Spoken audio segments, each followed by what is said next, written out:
Can you see that I was damaged? Are you able to see my forehead? Yeah. The good news is that the coffee and the cookie that I just drank, wait a minute, the cookie that I just ate and the coffee that I just drank is super good. Hey guys, what's going on? It's Alex from Fitment Industries, and I may look, is disheveled the right word? I may look a little rough around the edges, and that's because I got smoked in the face like 3 hours ago and nearly died. We'll put up a picture right now. It was a terrible time. There's blood everywhere. I got it all washed off, but don't worry, we're good. And I have this little cut thingy that's on my forehead now, and we're just gonna pretend like it doesn't exist. So don't judge me for looking like I just got ran over by a train. I got ran over by a 130-pound redhead girl in soccer, and it was just not a good time. Anyway, we're getting into it. We're talking about what sort of suspension is right for you. When we talk about what sort of suspension is right for you, we've done other videos like this in the past where we've talked about different ways to lower your car. We've talked about why air suspension is good, why coilovers are good. We've talked about different things about coilovers and everything in between, but a lot of people have consistently asked us, like, why should I buy one thing over and over? Or why should I buy air, or why should I buy coilovers? And the answer is really like, there's not one. So what we decided to do is make this video to talk about different kind of things to think about, but at the same time, what are the right ways, or what are the right things that you can do to lower your car, which makes sense for what you plan on using your car for. So I'm Alex from Fitment Industries. Don't forget to subscribe, and if you're looking for wheels, tires, suspension, don't forget to check out fitmentindustries.com. I might have a concussion, so I might be repeating myself. Don't judge me, I'm not gonna say at the end of the day.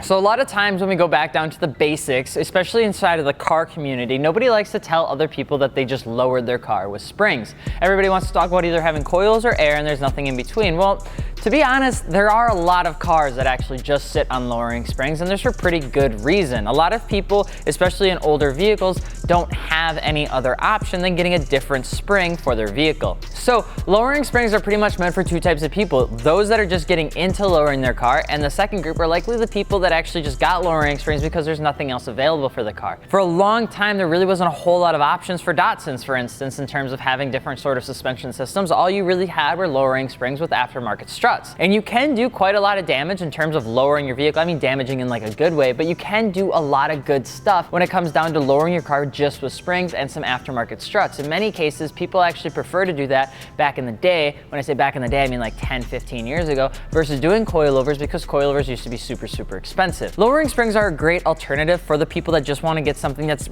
well, pretty simple to install and not going to be a massive pain in the ass. What you have to remember is that lowering springs are a little bit more affordable than your coilover alternatives. Some of the greatest lowering springs can be cheaper than even some of your cheapest eBay sort of coilovers, and they do that just because of how easy it is to essentially produce. Now, you want to get brands that you know and love because R&D is super important. Companies like Eibach have done lowering springs since the dawn of time, so they're always a good brand to get into, and there's a bunch of other brands that you can consider as well. Some of the negatives with lowering springs, though, is you get no versatility, which we've talked about in the past, in terms of really how good it is over the grand scheme of things. It's not as good as coilovers, and it's not as good as air, especially when you have your air dialed in. But some of the good things that we've already talked about, besides the fact that it's versatile and the fact that lowering springs are more affordable than a lot of the other two that we're going to talk about, lowering springs just generally seem to be a little bit more of a dated aftermarket component to a lot of people's cars these days. But don't be fooled and don't feel bad if you're looking to get lowering springs, because a lot of people do run lowering springs because there aren't many alternative options. Especially when you go into the domestic scene, it seems like coilovers are still one of the things that a lot of these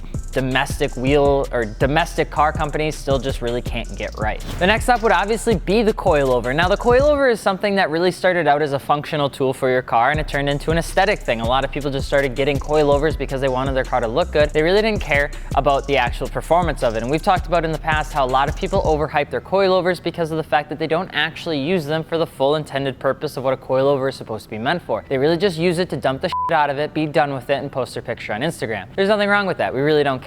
But really, when you're going into spending a lot of money on coilovers, you lose a lot of the versatility that it actually is supposed to provide you when you're installing coilovers. Coilovers are meant for people that actually want to dial in their suspension. They want to make sure that it feels appropriate to what they're doing every single day. Now, coilovers aren't just exclusively meant to be used at the track. You can dial in a coilover for street use as well, as long as you drive it and you want something that's going to feel the way that you want it to feel. But it does take time. One of the negatives with coilovers is that they're generally a little bit more expensive, especially when you get into the name brand of things. Now, expensive is a relative term, but spending $1,000 or spending $4,000 or spending $9,000 on some Motons or something like that is still, at the end of the day, I said it, but still, nevertheless, a pretty expensive purchase for something that you're never gonna see, and when it comes down to comparing it to some of the cheaper alternatives, you're actually not gonna notice a massive difference if you're only using the vehicle on the road. A lot of people will give you hell for having a less than stellar brand to have as coilovers, but a lot of people still run some more affordable brands, and they don't seem to have that many terrible stories to talk about. So you can decide on what sort of coilovers you want, whether you want the cheap ones or the expensive ones, but for us, it really comes down to what they're supposed to provide, which is essentially an upgraded coil, a better shock absorber, something that's gonna give you more customization to dial in your suspension and your gravity, your lower center of gravity, and it's just gonna allow you to actually get a lot more out of your car than what you would with a stock suspension system. But there are a couple other cons with it too. If you don't want to have to deal with consistently adjusting it and turning it and understanding what camber is and understanding what you have your rebound and your compression, it's probably not going to be the thing for you because there's really no point. If you're buying a coilover and you never touch the dial at the top or never touch the dial at the bottom, probably could go with something different, like some struts with some lowering springs, because it's going to save yourself some money, and if you're never going to touch it, it doesn't really matter. But if you're one of those people that's turning into a suspension snob and you want the fitment on point, a lot of times coilovers are going to give you that. And coilovers give you a couple extra more street cred points over air, because dialing it in, especially on a wide setup that has camber, is much more difficult than doing it on air. Which leads us into the third and final point in terms of what sort of suspension is right for you. If you've got the money and you enjoy the versatility, but you really do enjoy using your car for all sorts of things, air suspension really is the answer, because when you've driven on coilovers in the past with multiple people in the car and you're slamming your rear on the ground because there's absolutely no space and everything is rubbing and you're having a terrible time. I did it, you did it, we all did it when we were 17 and we didn't understand what anything meant, but we did it anyway. Then we fought on Facebook like we thought we knew what we were talking about. It's just one of those things where air suspension doesn't have that problem, because air suspension is essentially increased pressure within bags to raise it up farther, and it essentially is a flick of the button, a flick of the wrist, a little.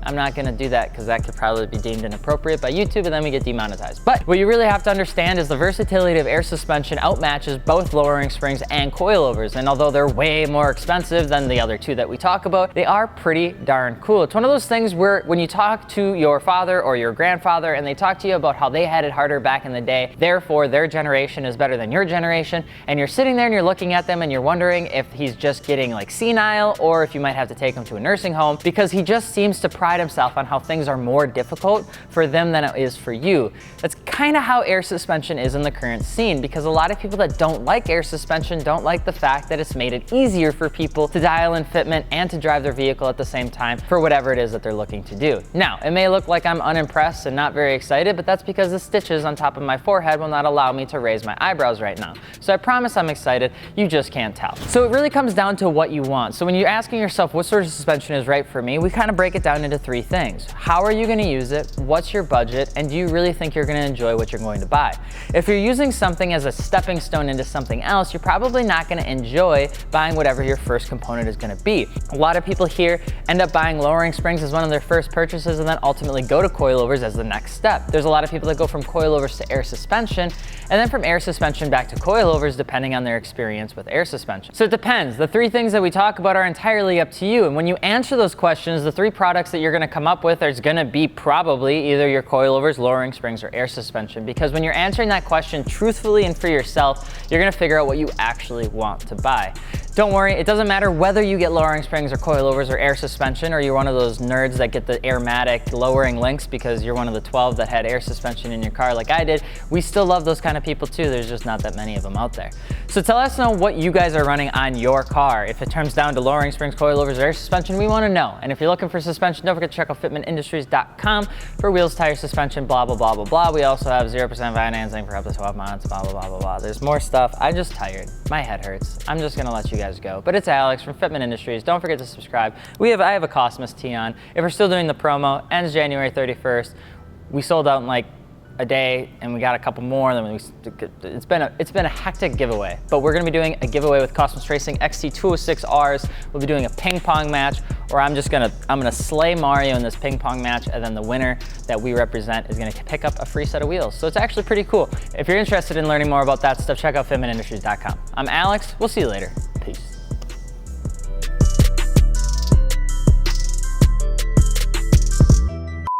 Okay, are you getting stitches? Nope. Okay, all right. So don't forget, wheels, tires, and suspension at 0% fitmentindustries.com, as low as 0% financing through the month of January. We're also doing a giveaway with COSMIS. No one's wearing a shirt, but you can go on our website. Easiest way to do it is you buy a t-shirt and you can win a set of XT206Rs. Everything is wet. Oh, it's not and so